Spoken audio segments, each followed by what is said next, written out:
Now let's continue on working on the side of our car, getting our edges drawn just the way we want them, and getting it prepared to be a sub-D surface. Okay, let's take a look here.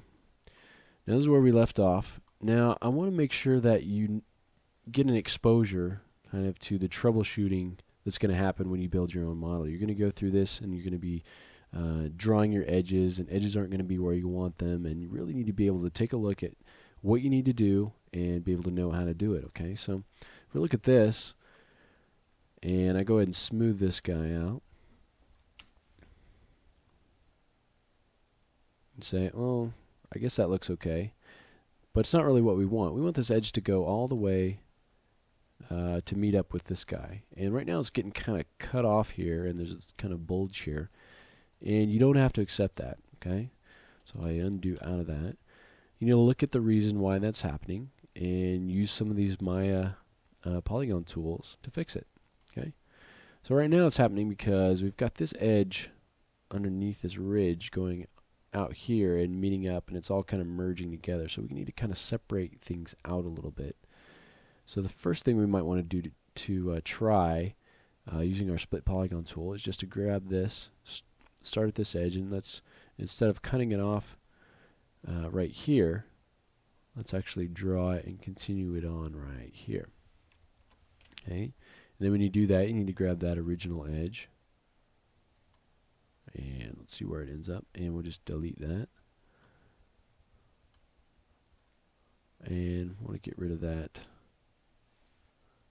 Yeah, it doesn't want to let me, so I'm just going to grab this edge and delete that guy.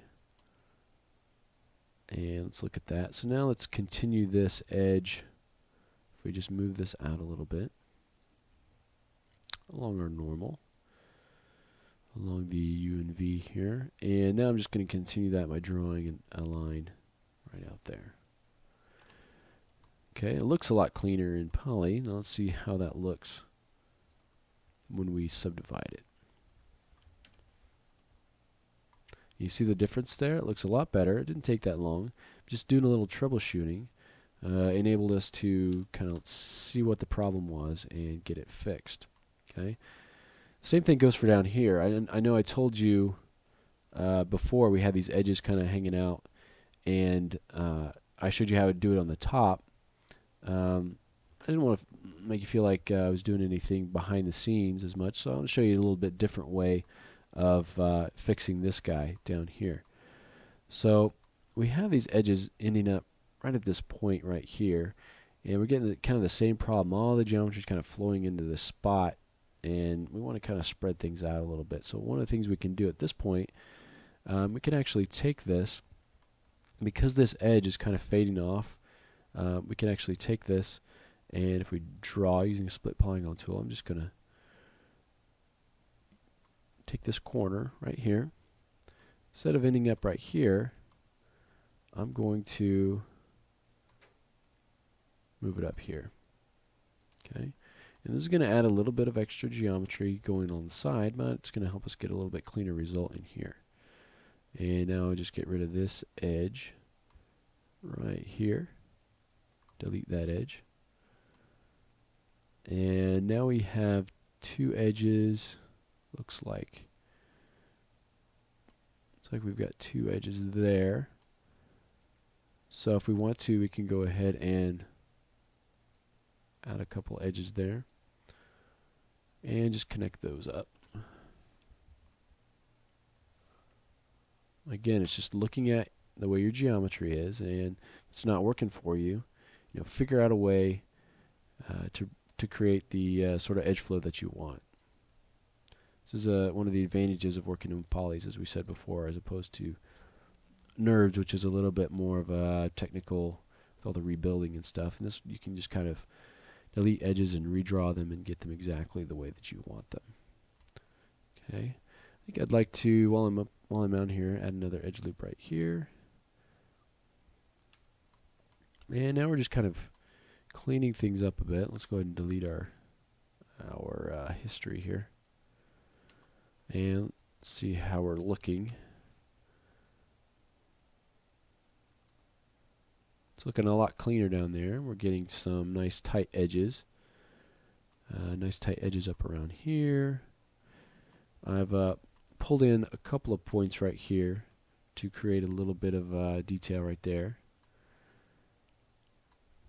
Yeah, you can see that even though we didn't move any of those points, we've got the curvature such that it doesn't take a lot of work to get that to be a nice curve. I'm here and actually in our sub-D mode here, and I can go ahead and spread those out. So just keep an eye on those, but it's actually looking fairly good. Let's see how well our door matches up here. Go into wireframe. You can see a little bit better. It's actually matching up pretty well. You see back here it kind of curves off, but that's because we don't have the geometry in there. But once we get get it extruded down and get those things added, we'll be able to that'll match up nicely. So I'm going to just convert that back to polygon. You can see if we had an edge right here, that would help. We can go ahead and add that if we want to. We'll need it when we extrude down, so let's just do that right there. And let's add it. Make sure it's, close to the same place. Same thing here. And that'll really help us there. Alright, so I think we are finally done adding our sub-D res. You can see I took a few extra lessons, a little bit extra time to go through fixing some of these things on the geometry because of the nature of how we extruded these. But I want you to see, you're not always going to get the geometry exactly the way that you want. So don't be afraid to go in, try to figure out what's wrong, and use some of these tools that are available to you to redraw it and get it exactly the way that you want it, okay?